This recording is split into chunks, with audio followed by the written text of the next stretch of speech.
Iya, pemirsa masih bersama kami di Dialog Petang dan ini membahas setelah Alexis kini diskotik Diamond yang akan ditutup oleh Pemprov DKI Jakarta dan sudah bersama kami di studio Bapak Muhammad MK ini selaku pengamat dunia malam perkotaan. Selamat malam, selamat datang di Jak TV Pak Muhammad dan juga Pak Agung Setiarso ini selaku pengurus PKS DKI Jakarta.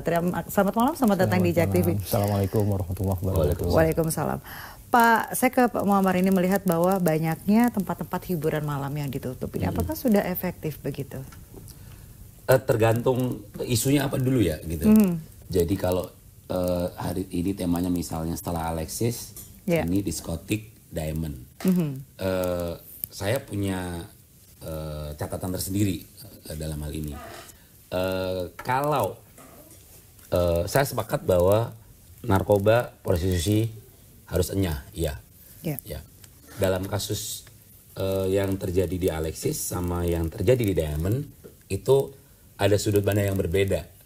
Kalau di Alexis itu penutupan terjadi karena urusannya surat yang belum bisa diproses. Kalau di Diamond adalah terjadi karena emang sudah terbukti di sana ditemukan narkoba. Jadi kayak semacam operasi tangkap basah lah, operasi tangkap tangan lah gitu di sana ada. Jadi ya saya apresiasi langkahnya bahwa tempat semacam Diamond sudah terbukti di sana dijadikan sebagai tempat narkoba dan sebelumnya juga sudah terjadi proses namanya ada surat peringatan 1 dan 2 dan sampai akhirnya 3. Baik. Yang kedua adalah hal yang sama juga harusnya diberlakukan untuk tempat-tempat yang memang disinyalir digunakan sebagai tempat untuk prostitusi. Dan narkoba menjadi garis penting begitu ya. Kalau kalau Pak Agung sendiri ini melihatnya seperti apa ini? Apakah ini sudah efektif begitu? Jadi penutupan tempat-tempat hiburan malam yang disinyalir ada narkoba dan prostitusinya begitu? Ya, perang terhadap pemberantasan narkoba dan juga prostitusi ini adalah perang yang akan kita lakukan terus-menerus, ya, dan dimulai saat ini oleh Mas Anies sebagai gubernur. Artinya apa yang dilakukan oleh gubernur saat ini merupakan satu niat ya untuk memberantas narkoba dan prostitusi. Kita paham bahwa di DKI Jakarta ini merupakan surga bagi pengguna narkoba. Ada sekitar 600.000 sampai 1,2 juta itu bahkan informasi dari Polda yang mengatakan bahwa itu adalah para pengguna narkoba. Kita bisa bayangin 1,2 juta orang itu pengguna narkoba. Kalau mereka berkumpul kemudian bikin partai, menang itu. Ya. Menang itu untuk partai pengguna narkoba gitu ya. Makanya kita dari sekarang itu sudah mulai gitu mencari di mana sebenarnya tempat-tempat dilakukan transaksi narkoba. Memang ini adalah langkah awal, belum kemudian secara menyeluruh bisa menghentikan peredaran narkoba karena memang bandar-bandarnya itu belum tersentuh sama. Tapi bagaimana dengan dampak sosialnya begitu? Ada juga pekerja yang bekerja di tempat-tempat hiburan, kemudian dengan Pemprov DKI Jakarta begitu akan menutup beberapa tempat yang memang disinyalir kuat ada praktik narkoba dan juga prostitusi begitu. Semua kegiatan yang dilakukan pemberantasan narkoba maupun prostitusi itu pasti akan ada dampak sosialnya dan itu memang sudah dikalkulasi. Tapi dampak sosial ini akan lebih kecil ketimbang kita memang membiarkan tempat-tempat peredaran narkoba itu beroperasi, Mbak. Jadi ketika peredaran narkoba itu kemudian kita diamkan, itu justru dampak sosialnya lebih parah ketimbang kita tutup. Gitu. Baik. Ya. Kalau Pak MK sendiri, ini seperti apa sih biasanya dampak-dampak sosial yang muncul setelah tempat-tempat seperti itu ditutup begitu? Sebenarnya kalau penutupan tuh harus bahwa misalnya kita belajar juga lah dari kasus stadium lah gitu. Bagaimana kemudian itu tempat memang sudah puluhan tahun memang akhirnya menjadi sarang peredaran narkoba dan sampai akhirnya ditutup. Dan kita juga melihat barang bukti yang ditemukan juga nggak main-main kan. Itu yang kelihatan doang sih, yang sempat 5.000 ekstasi dan sebagainya itu. Nah, belajar dari sana harusnya penutupan ini tempat-tempat yang disinyalir memang dijadikan sebagai tempat penjualan dan pesta narkoba itu juga harus dibarengin dengan menutup jalur-jalur tikus yang selama ini bandar narkoba mainkan gitu loh. Karena terakhir saya diskusi panjang tuh sama Pak Buas tuh. Bagaimana kemudian sekarang terjadi apa namanya? Jadi bukan lagi di diskotik, bukan lagi di tempat malam gitu peredaran narkoba itu, tapi sudah kemudian ada yang dengan namanya regenerasi pasar. Jadi mereka sudah kemudian menyasar ke anak-anak dan itu nggak tanggung-tanggung. Itu anak-anak udah sampai kelas yang kayak SD atau malah TK gitu. Bagaimana kemudian narkoba dimunculkan dalam bentuk permen, bagaimana kemudian narkoba disuntikkan di dalam minuman yang biasa dibeli anak-anak itu. Sederhana. Makin berkembang begitu ya? Ya karena kalau pengguna narkoba yang sudah berumur itu kan misalnya umur udah di atas 30 atau berapa, atau misalnya pekerja lah gitu. Itu kan pengguna narkoba kalau udah edik itu usianya nggak pernah lama. Jadi kenapa kemudian si organisasi ini udah organisasi dunia sih ini, maksudnya udah benar-benar apa namanya kartel narkoba dunia lah gitu. Bagaimana kemudian mereka membuat peta sendiri bagaimana regenerasi pasar dan sebagainya. Jadi selain diskotik, tempat hiburan malam dan sebagainya bagus bahwa itu kemudian diperketat apa namanya keamanannya dan sebagainya. Tapi di sisi lain juga bahwa kalau tidak disertai dengan menutup jalur-jalur peredarannya ya akan tetap sama begitu. Gitu. Pak MK, Pak Agung, kami harus jeda sejenak. Pemirsa jangan kemana-mana, tetap bersama kami.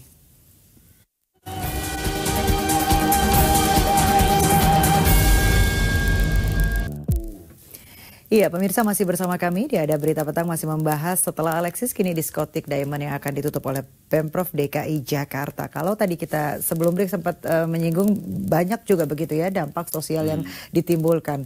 Saya ke Pak Agung. Pak Agung, kalau memang tempat-tempat ini ditutup begitu kan, tadi sudah sempat dibicarakan bahwa banyak nanti yang menganggur itu harus akan seperti apa nantinya? Apakah akan diajukan izin baru atau seperti apa, Pak?